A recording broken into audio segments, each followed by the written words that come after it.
রানী ফিরে এসেছে, ত্রিস্তান চলে গেছে। যেন বজ্রভরা মেঘ দূরে সরে গিয়ে হুর হুর করছে জ্যোৎস্না। রাজা মার্কের রাজ্যে এখন সুখের আগার। সাধারণ মানুষ পাপ পুণ্য মানে, পরস্ত্রীকে ভালোবাসা যে মহাপাপ সে কথা জানে সাধারণ মানুষ।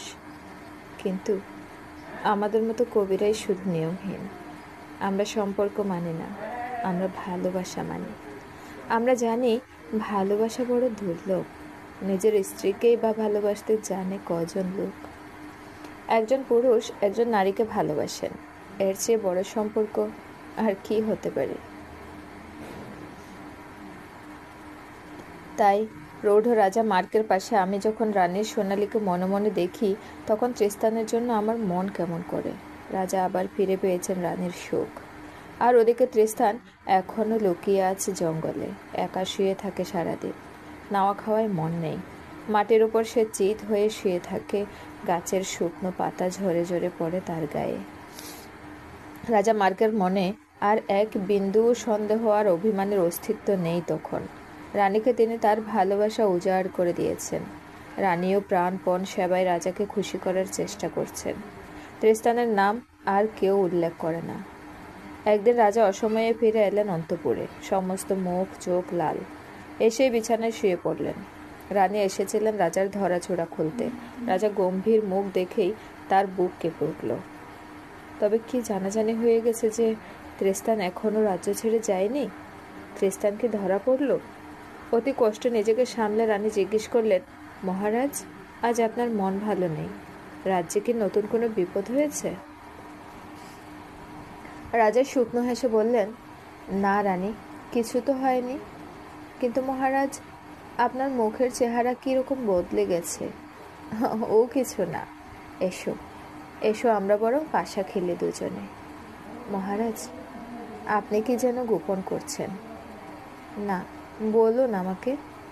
এদিকে হয়েছে কি, সেদিন সভা শেষ হবার পর সেই 3 জন বদমাস নাইট আবার রাজার কাছে এসেছিল গুজগুজ করতে। তারা বলছিল, মহারাজ, প্রজারা একটা কথা কানাকানি করছে, সেটা আপনাকে না জানিয়ে পারছি না। ওরা বলছে, আপনি বিনা বিচারে একবার রানীকে পুড়িয়ে মারার শাস্তি দিয়ে যেমন অন্যায় করেছিলেন, এবারেও তেমনি বিনা বিচারে রানীকে ঘরে তুলে নেওয়া অন্যায়। হাজার হোক, এতদিন পরপুরুষের সঙ্গে থেকে চোপ দূর হয়ে যাও আমার সামনে থেকে। রাজা চেঁচিয়ে উঠেছিলেন, এখনো তোমাদের নিবৃত্তি হয়নি? তোমাদের জ্বালাই প্রাণাধিক ত্রিস্তানকে আমি বিদায় দিয়েছি, এখন রানীকেও আবার সরাতে চাও? ত্রিস্তান যখন দ্বন্দ্বযুদ্ধে রেখেছিল তখন সাহস ছিল কোথায়? আমি ঢের শুয়েছি, আর নয়, দূর হয়ে যাও। মহারাজ, শুধু শুধু রাগ করে তো প্রজাদের মুখ বন্ধ করতে পারবেন না। আমরা রানীকে সন্দেহ করছি না, কিন্তু রানী যখন সতী তখন একবার অগ্নি পরীক্ষায় দাঁড়ালেই তো সব সন্দেহ মিটে যায়। অগ্নি পরীক্ষা? আবার তোমাদের ষড়যন্ত্র? দূর হয়ে যাও তোমরা, নইলে। মহারাজ, রানী অগ্নি পরীক্ষায় দাঁড়াতে রাজি না হলেই লোক সন্দেহ করবে। আর একটা কথা বললেই তোমাদের আমি ফাঁসি দেব। আমি আর সহ্য করতে পারছি না, দূর হয়ে যাও আমার রাজ্য থেকে। নায়ক 3 জন তখন সদর্পে উঠে দাঁড়িয়ে বলেছিল, মহারাজ, আমাদের নিজস্ব জমিদারি আছে, আমাদের অধীনে নিজস্ব সৈন্য আছে, আমরা আত্মরক্ষা করতে পারি, আমরা চলেই যাচ্ছি। তবু যাবার আগে বলবো, রানী যখন সতী তখন অগ্নি পরীক্ষায় আপনার ভয় কি? রাজা বললেন, ত্রিস্তান নেই বলেই তোমাদের আজ এত সাহস। আমি বরং ত্রিস্তানকে আবার ফিরিয়ে আনবো, তোমাদের আর মুখ দেখতে চাই না। নাইটদের বিদায় দিয়ে রাজা রাগত মুখে ফিরেছিলেন। রানী বারবার প্রশ্ন করতে লাগলেন রাজার রাগের কারণ। রাজা কিছুতে বলতে চান না। তখন রানী বললেন, মহারাজ, আমার মনে হচ্ছে আমাকে নিয়ে আবার অশুভ কিছু ঘটেছে। মহারাজ, আসামিরাও তো অধিকার থাকে তার নামে অভিযোগ শোনার। রাজা বললেন, রানী, ওই শয়তান নাইটগুলো তোমার সম্বন্ধে আবার কথা বলতে এসেছিল। আমি আবার তাদের তাড়িয়ে দিয়েছি রাজ্য থেকে। সুতরাং আর সে কথা তোমার শুনবার দরকার কি? তবু মহারাজ, বলুন, কি কথা ওরা বলেছে? না না রানী, সে কথা শুনতে চেয়েও না। ওরা অন্যায় কথা বলেছে, আমি ওদের অন্যায়ের শাস্তি দিয়েছি। এখন আর তুমি তা শুনে কেন মন খারাপ করবে মহারাজ? আমার মাথার দিব্যি, বলুন আপনি। ওরা তোমাকে অগ্নি পরীক্ষা দিতে বলছে। অগ্নি পরীক্ষা? সেটা কি মহারাজ? তোমাদের দেশে নিয়ম নেই বুঝি? তোমাদের দেশই ভালো রানী। অগ্নি পরীক্ষা হলো সতীত্বের পরীক্ষা। সতী নারী তার সতীত্বের শপথ করে জ্বলন্ত আগুনের মধ্য দিয়ে এক খণ্ড লোহা হাতে তুলে নেয়।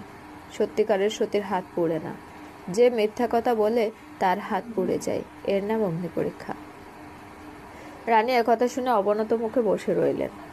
এ পরীক্ষার কথা শোনার পর আর রাজি না হয়ে থাকতে পারে কোনো নারী? সকলে ভাববে তিনি ভয় পেয়েছেন, তাহলে তিনি বেঁচে থাকবেন কি করে? এই রাজপুরীর সকলে তাকে মনে মনে ঘৃণা করবে।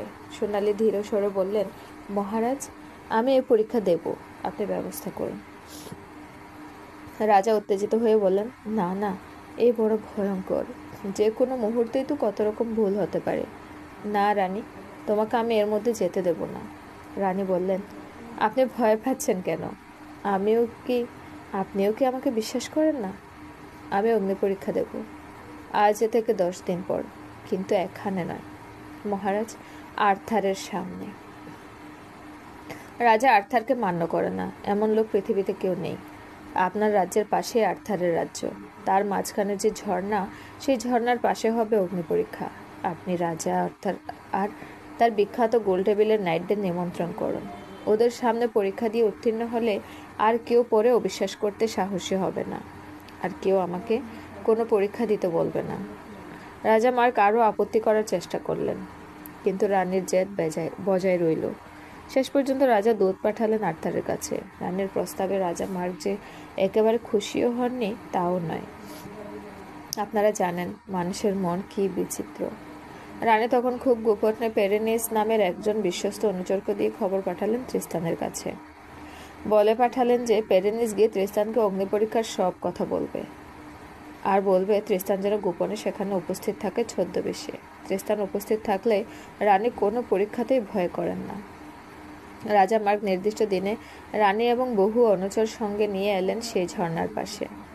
ঝর্ণার ওপাশে রাজা আর্থারের তাঁবু। সিংহাসনে বসে আছেন রাজা আর্থার, আর পৃথিবী বিখ্যাত নাইটরা রয়েছেন তাকে ঘিরে। সামনে আগুন জ্বলছে, সেখানে অগ্নি পরীক্ষা হবে। ঝর্ণার অন্য দিকটা অন্য রাজ্য, সুতরাং অনুচররা সৈন্য সামন্তরা যেতে পারবে না। অনুচরেরা সবাই ঝর্ণার এই পাশে রইল। শুধু রাজা মার্ক রানীকে নিয়ে একটা নৌকোয় চড়ে এলেন এপারে। নৌকো যখন পাড়ে লাগলো, তখন সামনের পাড়ে সামান্য কাদা দেখে রানী বললেন, মহারাজ, এখানে নামতে গেলে আমার কাপড় ভিজে যাবে, পায়ে কাদা লাগবে। আমি শুদ্ধভাবে পরীক্ষা দিতে চাই। আমাকে নৌকা থেকেই পাড়ে নামাবার ব্যবস্থা করুন। পাড়ের কাছে অসংখ্য ভিক্ষুকের সঙ্গে বসেছিল একজন তীর্থযাত্রী। লোকটির মলিন ছিন্ন ভিন্ন পোশাক, মুখে এক মুখ দাড়ি, চোল ধুলো মাখা আঠা, কিন্তু লোকটা বেশ লম্বা আর শক্ত সমর্থ জোয়ান। ভিড়ের মধ্যেও তাকে আলাদাভাবে চোখে পড়ে। সে দাঁড়িয়েছিল একেবারে ঝর্ণার পাশে। রাজা মার্ক তাকে বললেন, উহে, তুমি রানীকে চেয়ার শুদ্ধ তুলে পাড়ে নামিয়ে দিতে পারবে? যথেষ্ট ইনাম পাবে। শক্তি আছে তো? হ্যাঁ হুজুর, নিশ্চয় পারবো। লোকটি এসে অবলীলাক্রমে চেয়ার শুদ্ধ রানীকে তুলে নিল। তারপর যখন সে জলের পা দিয়েছে, তখন রানীর মুখ নিচু করে খুব আস্তে বললেন, তৃস্তান। তীর্থযাত্রী পলকের জন্য মুখ তুলে তাকালো রানীর দিকে। রানী তখনই অন্যদিকে মুখ ফেরালেন। তারপর বললেন, কি, তুমি ঠিক পারবে তো? তোমার পা কাঁপছে কেন? ফেলে ঠেলে দেবে না কি? তীর্থযাত্রী বলল, না না রানীমা, ঠিক পারবো। অনেকদিন ব্রত করে উপবাসী আছি, তাই শরীরটা একটু দুর্বল। রানী আবার আরও আসতে বললেন, পথিক, আমাকে পাড়ে নামাবার সময় তুমি খুব সাবধানে নামাবে, খুব সাবধানে, বুঝেছ তো? সে খুব আলতোভাবে মাথা নেড়ে সম্মতি জানালো। পাড়ে এসে চেয়ারটাকে নামাবার সময় তীর্থযাত্রী হঠাৎ হোঁচটকিয়ে পড়ে গেল। চেয়ার শুদ্ধ হুড়মুড় করে পড়ে যেতে রানী ভয়ে লোকটিকে জড়িয়ে ধরল, কিন্তু এক মুহূর্তে নিজেকে সামলে উঠে দাঁড়ালেন। রাজার লোকটির হঠকারিতায় ছুটে এসে পায়ে টুক্কর দিয়ে বললেন, হতভাগা, সামর্থ্য নেই, তবে রাজি হলি কেন? প্রহরীরা এসে লোকটিকে মারতে লাগলো। রানীকে ফেলে দেওয়া এত বড় সাহস! নিজের পোশাক ঠিক করতে করতে রানী করুণ ঢালা গলায় বললেন, আহা, গরিব লোক, খেতে না পেয়ে বোধহয় দুর্বল হয়ে গেছে। ওকে মেরো না, ছেড়ে দাও। এই নাও তুমি। রানী লোকটির দিকে একটি স্বর্ণমুদ্রা ছুঁড়ে দিলেন। মার খেয়ে লোকটি একটি কথাও বলেনি। মুদ্রাটি তুলে নিয়ে এবার ভিড়ের মধ্যে গিয়ে দাঁড়ালো। রানী একে একে তার কানের দুল, হাতের চুড়ি, সর্বাঙ্গের সমস্ত অলংকার খুলে খুলে দান করলেন সমবেত ভিখারীদের। তারপর নিজের বহুমূল্য বসনও একে একে খুলে দান করলেন। রানীর পরনে রইল শুধু পাতলা একটা সাদা সেমেজ। রানীর অমন শ্বেত হংসীর মতো লীলায়িত রূপসী শরীর শুধুমাত্র একটু স্বচ্ছ পোশাকে যেন শিল্পী হিসেবে প্রমাণ করল ঈশ্বরের শ্রেষ্ঠত্ব। মানুষের মধ্যে কোনো শিল্পী আজ পর্যন্ত ওরকম রূপের সৃষ্টি করতে পারেনি। দাউ দাউ করে জ্বলছে আগুন, তার মধ্যে অনেকক্ষণ পুড়ে পুড়ে একখণ্ড লোহা টকটকে লাল হয়ে আছে। রানীর সর্বশরীর কাঁপছে। তবুও তিনি অচঞ্চল পায়ে এগিয়ে এলেন, প্রণাম করলেন অগ্নিকে। তারপর অকম্পিত কণ্ঠে বললেন, দুই দেশের নৃপতি, সমবেত বীরবৃন্দ ও দর্শকগণ, আপনাদের সামনে আজ আমি আমার সত্যের পরীক্ষা দেব। ঈশ্বর স্বর্গ থেকে দেখছেন, তিনি সব সময় সত্যের পক্ষে। মহামান্য সম্রাট, আপনি শুনুন, আমি আমার সতীত্বের শপথ, এই আমার সতীত্বের শপথ। আমি ঈশ্বরের নামে শপথ করে বলেছি, আজ পর্যন্ত কোনো পুরুষ আমাকে ছুঁয়নি বা আমি কারোকে ছুঁইনি। একমাত্র আমার স্বামী রাজা মার্ক, আর হ্যাঁ, আরেকজন, এইমাত্র যে দেখলেন, ওই গরিব তীর্থযাত্রী আমাকে ফেলে দিয়েছিল, আমি ওকে জড়িয়ে ধরেছিলাম। ওকে ছাড়া আর কারোকে কখনো স্পর্শ করিনি।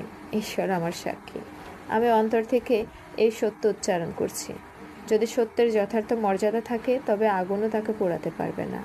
রানী আবার রাজা মার্কের দিকে ফিরে বললেন, মহারাজ, এই শপথ কি যথেষ্ট? উত্তেজনা উৎকণ্ঠায় রাজা মার্ক কথা বলতে পারছিলেন না। ঘাড় নেড়ে তৎক্ষণাৎ সম্মতি জানালেন। রানী তবু বললেন, আপনি আপনার প্রজাদেরও প্রশ্ন করুন, তারা আমার এই অঙ্গীকার মেনে নেবে কিনা। রাজা তখন নদীর অন্য পারে অপেক্ষারত তার দেশবাসীদের উচ্চকণ্ঠে রানীর শপথের কথা শোনালেন। তারাও সম্মতি জানালো তৎক্ষণাৎ। রানী আবার আগুনের আরও কাছে এগিয়ে এলেন। এখন তার শরীর কাঁপছে না। তিনি আবার বললেন, হে অগ্নি, আমার স্বামী এবং ওই তীর্থযাত্রী, এই দুজনকে ছাড়া আমি আর কারোকে কখনো স্পর্শ করিনি। এই আমার সতীত্ব। তারপর বিনা দ্বিধায় আগুনের মধ্যে হাত ঢুকিয়ে তিনি লোহার টুকরোটা হাতে নিলেন। সব দিক ঘুরে সকলকে উঁচু করা নিজের হাত দেখালেন। তারপর লোহাটা ফেলে দিয়ে প্রথমেই স্বস্তিবাচক ক্রোশ চিহ্ন আঁকলেন নিজের বুকে। তারপর মুঠো করলেন। পরিষ্কার অক্ষত সেই নবনীত হাত, একটু ছাইয়ের মলিনতাও লাগেনি। জনতা জয়ধ্বনি দিয়ে উঠল। রানীর চরিত্র নিষ্কলঙ্ক। মহারাজ রাজা আর তার সিংহাসন ছেড়ে উঠে দাঁড়ালেন। বললেন, আমি এই নারীর সতীত্বের সাক্ষী রইলাম। মা, আর কোনো দুষ্ট লোক যদি তোমাকে কখনো সন্দেহ করে, আমার তরবারি তাকে শাস্তি দেবে।